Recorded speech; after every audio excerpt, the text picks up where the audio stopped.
a guidance counselor in the school and as a person who has talked to young people both in the school environment and outside of the school environment, I asked him to speak because whether you were trying to get people to come to your church, register to vote, or get into school, it at times becomes an emotional conversation because you're talking to things that strike not only the mind but also the soul. So I think it's important that we hear from a person who's truly an expert in this to see what he has to say, and then I'll get into the logistics of the activity. Oh yeah. All right. Good morning, everyone. Good morning. I'm gonna keep this fairly short and sweet because I don't think there's any. I don't have like a blueprint that I go off of when I'm working with students. I don't have any. There is no manual for being able to talk to students. But there are some key things I think that anyone that's gonna like engage in this campaign should remember in regards to approaching students. And I'll just run through those fairly quick. In regards to the approach, even though we're gonna be talking to students that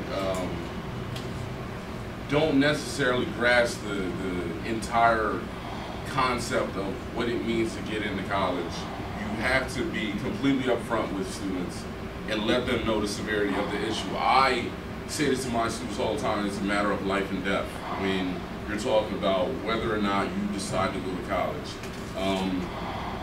The target population, I believe, is gonna be students that are at that critical crossroads in their life where they're gonna have to decide whether or not they wanna live right or live wrong. And those, those terms are fairly obscure, but I know one thing that is right, and a college education is always a good thing for a student to have. A college education is always a good investment. There's never anything wrong about educating yourself, and if you're completely upfront with students from the door, I think they'll begin to grasp the severity and the gravity of what you're going to be asking them to undertake. The next thing is honesty, and I struggle with how much I should or shouldn't tell students about the process all the time, but inevitably it always comes back to me just wanting to be completely open and honest about, what they're going to be experiencing. Whether it's telling them that, you're not going to get that fat refund check until like 60% of the semester is over, or telling them that, you may not get placed into classes where you're going to receive college credits. You might get placed in classes that you're not getting any credit for. You have to be completely open and honest with students about what they're going to be facing, because it's just the type of relationship, that mentoring relationship that we're going to try and create with these students. If you're not open and honest, the relationship will suffer.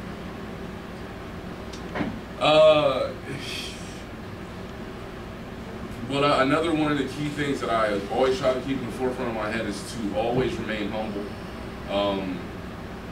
And you have to have a good amount of humility when you're trying to help people, so that you don't come across as being a knight in shining armor to these students, because honestly, most of the people that we're going to try and target, they've been in this city their entire lives, and they think they're fine. They think they're absolutely fine. They think there's absolutely nothing wrong with the way that they live. And who are we as outsiders, which is what we'll be viewed as, to come and tell them anything otherwise?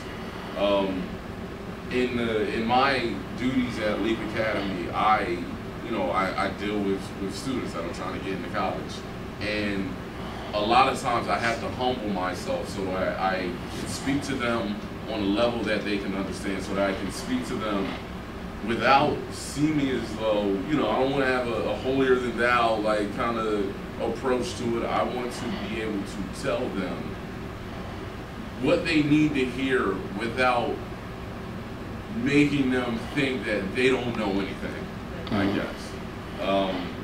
What's the trick to that? What is the trick to that? What is the trick to being humble? It takes a lot of practice, I'll tell you that much, because I haven't always been good at it. It took me a long time to be able to approach students. It's not easy. It's not easy being able to break through some of the mindsets and some of the barriers that they put up. Because when you live in a city, you got to create defense mechanisms. You're constantly under attack, and in growing up in an environment like that, it's not conducive to just taking what anybody approaches you on the street and tries to get you to sign up for. That's not something that Kansas City residents are accustomed to doing. Just real quick on that, like when you talk to a student, I think asking them what they want. What do they want out of life, or what do they want to be? And then trying to tie that into what an education can offer. And sometimes you're gonna hear some ridiculous thing when they ask you what do they want to be. And sometimes it's something that definitely attainable for them to And I agree. With C-SPAN, the lady, she was one of the undersecretaries of the Department of Labor under Clinton, and their administration did a survey of high school dropouts in the movement. One of the things they found is that when they asked them what kind of work, this question just asked what kind of work did you want to do, most of the men envisioned doing something like fixing cars or getting dirty at work and wearing a uniform. But unfortunately, most of the jobs that they described are the types of jobs that existed like in the 70s and 80s, but they don't exist anymore. Not to say they're not auto mechanics now, because there are, but overall the types of jobs they described weren't realistic compared to the types of jobs that are available. One of the there's an essay that for young urban leaders I have on the website. It's called "The Perpetuation of the Underclass" by Massey. And one of the things that he talks about is we have to remember that if most people we're talking to in their close-knit circle, people that they talk to and communicate with every day, their friends on Facebook, their neighbors, very few of them, if any, have a college education. And Dr. Hill gave us this statistic earlier, right? And it's something. So one of the things that we're doing in this initiative is that we're bringing the opportunity of education closer to them, so it seems more realistic.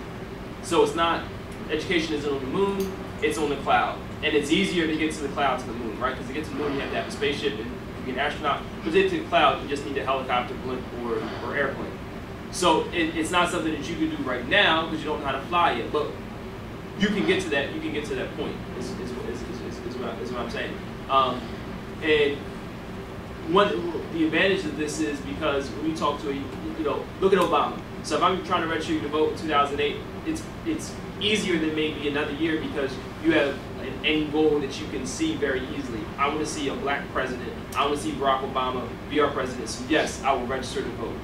And with education, it should be even simpler because the end goal here is not a degree, not sitting in class. The end goal is having a good job where you're making a legal, legitimate income with benefits, able to support your family, ending the cycle that probably most people we're talking to have been caught up in, where generation after generation makes the same mistakes that hurt their structure. And to remember, I said at the meeting, telling your own story. Everybody in this room has a part of their own story that relates to the importance of education and the mistake that they've made that helps become humble, right? So I just graduated with my bachelor's in 2010. At 20, I guess I was 27 years old. That is not an uncommon thing to have a break in education. So and a lot of people. Would you tell Khary, I guess you can piggyback off of this. It doesn't really matter as much as what you major in, what program you're in, as much as the fact that you're there. You can change your major, and if you're a new student, you're going to take this. The general requirements are the same anyway. That doesn't matter as much as the fact that you're in that environment, that you're in that school, that you're registered, that you're taking classes. And then once you're there, what you see what other people are doing, once you learn more about the college environment, once you learn more about the world and your place in it, then it becomes closer to, hey, I want to be a music. God talked to you yesterday. I want to be a music producer. All right, well, Camden County College has a program for that, and it's actually a pretty unique program, a pretty good program. The class fills up every semester. Okay. I'll just take a little bit more about humility and coming into being humble.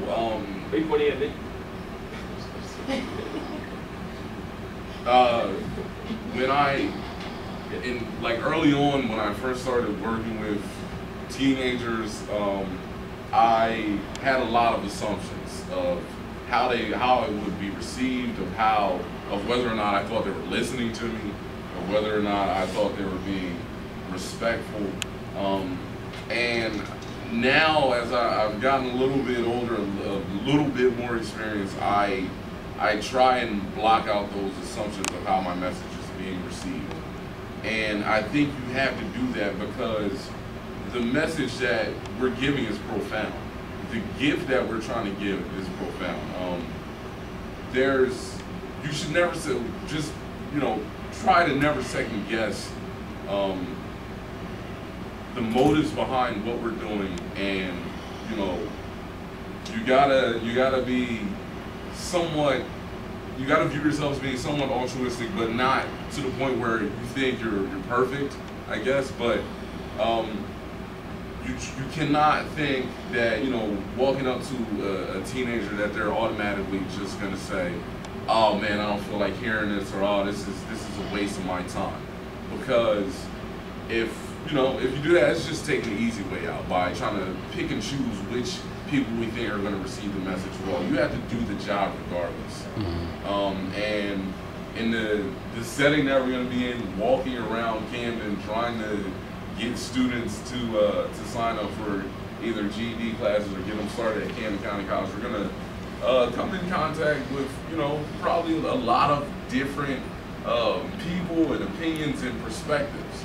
And I believe as long as we're completely honest, as long as we don't try and frame it like we're selling them a pipe dream, as long as we talk to them about the challenges, the definite challenges that they're going to face, I think we'll be able to build some strong relationships with students. Now, another thing, you cannot be scared to say what's right. And that ties into the message that we're going to be bringing. A lot of times, I'll have students that are, being obnoxious.